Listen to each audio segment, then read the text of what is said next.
A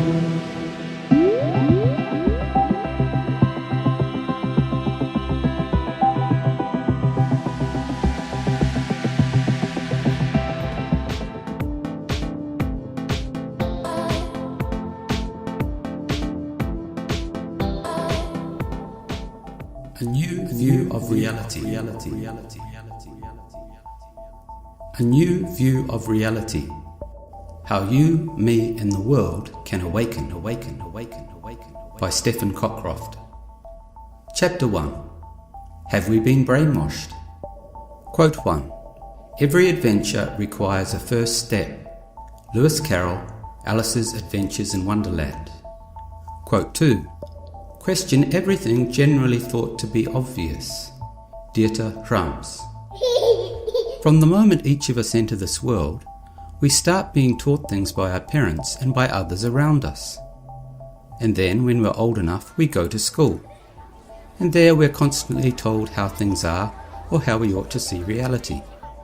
Then, as we grow older and we become increasingly social, we're progressively exposed to the influences of forces such as cultural institutions, educational institutions, commerce, politics, the news and entertainment media, and of course social media, and then career and workplace cultures. So, over time, we're increasingly conditioned as to how we ought to view things. We may not have even given it much thought that this is what has happened to us. We might instead assume that the way we've come to see reality is because that is the only way that reality can be seen to be. It might not have even dawned on us that there could be another fundamentally different way of perceiving reality that is as feasible or even more feasible than what we've been taught is correct. Of course, none of us see things exactly the same. For example, some of us might have been raised in religious homes, and such views have influenced how we see the world. For others of us, we might be more conscious of diverse perspectives on life, and throughout our lives there have been times when we have altered our point of view on not just everyday matters, but also on more fundamental aspects of things relating to life and reality. Yet, despite this, we may still feel that we actually merely tagged our new beliefs or ideas onto the view of reality that we already had, or sort of rearranged our thinking to make the new things fit, rather than radically altering our core thinking about existence itself. If we really want to be open to developing a fundamentally new view of reality, then we need to be prepared to examine and question our deepest or most basic assumptions about the nature of existence. And so, without more ado, that is what we're going to start doing right now. We're going to begin by looking at the three main views that exist on the nature of reality itself. Ready? Let's go. Chapter 2. Introducing the three views of existence. Beginning with dualism. Once upon a time, there were three views of reality. Once upon a time, there were 3 bears. And you'll recall that there were also 3 little pigs. And so too there were and are 3 views of reality. That's to say, academic philosophy presents us with 3 main views of the nature of existence.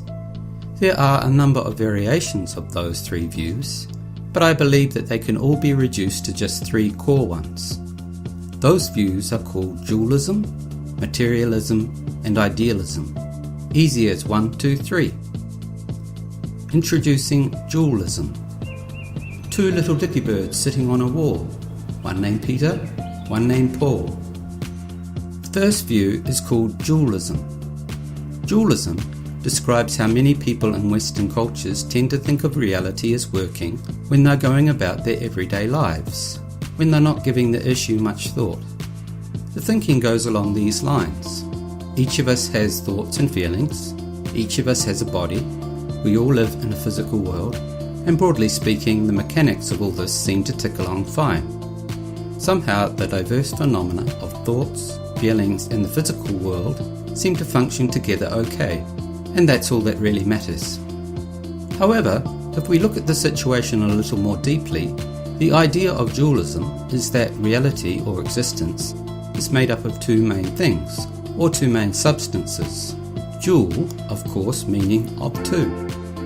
Those two substances are the physical and the non-physical. What represents the physical is fairly obvious. Generally, it's things made of matter. Non-physical things, on the other hand, are things like thoughts, minds, emotions, consciousness, awareness, and ideas. A loose way to think about the difference between the physical and the non-physical is that physical things tend to be visible and non-physical things tend to be invisible. Although this isn't strictly always true, because physical forces are clearly physical, yet they are invisible. But I still think the visible-invisible rule of thumb is a useful way of thinking about the physical and the non-physical, as long as we keep in mind that there are exceptions to this rule. Dualists argue that those two substances that make up the entirety of existence, the physical and the non-physical, interact with each other. So, for example, if I fall over and knock my arm, I feel pain. The physical injury to my arm apparently causes me to experience something non-physical, a feeling of pain. Like I said, most people accept that these two physical and non-physical factors seem to function together, and so there's not a problem. That's as long as we don't stop and critically examine the notion of dualism. A closer look at dualism. If we take a closer look at dualism, we find that there are actually big problems with it. Big problems in that dualism is actually completely illogical and makes no sense. Why is that? Well, this is the crux of the matter, so listen up. The physical and the non-physical are completely different substances. Substances might seem like an odd term to use here, but that has been the traditional usage of language in philosophy. Being of different substances, the physical and the non-physical are completely different in nature and have totally different properties. Physical things exist in physical locations in space and time, and they have physical attributes that can be measured in terms of physical size. Non-physical things like feelings, emotions, thoughts, and minds don't have physical locations, and they have no physical size. Keep in mind here that minds are not the same thing as brains. Thus, because they are so completely different, it doesn't make any sense that the physical and the non-physical could or would relate to one another or interact with each other. When we look at our world through dualist eyes, it generally seems to be functioning fine without any problems. But when we stop and think about what is actually meant to be going on in dualist terms, we realize that we're supposedly witnessing laws at work that make no reasonable sense, and consequently, the world as we believe it to be is actually defying the laws of logic. A comparison with dualism might be something like two people trying to have a phone conversation in two different languages, with neither understanding the other.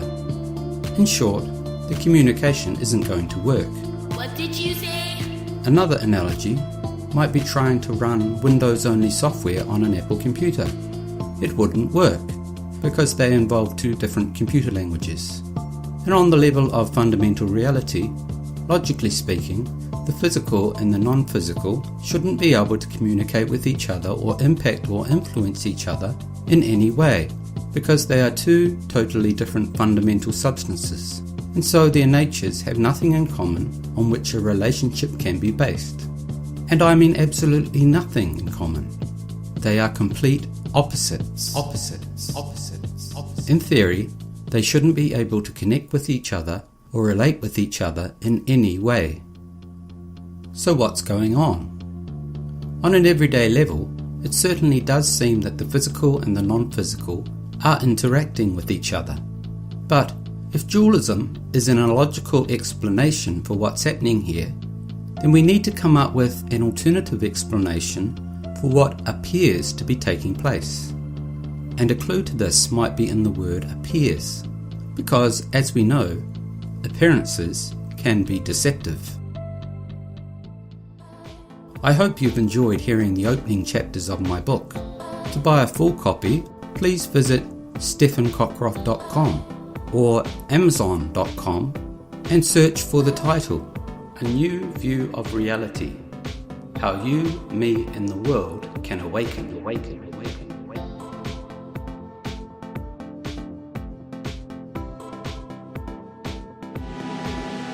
awaken.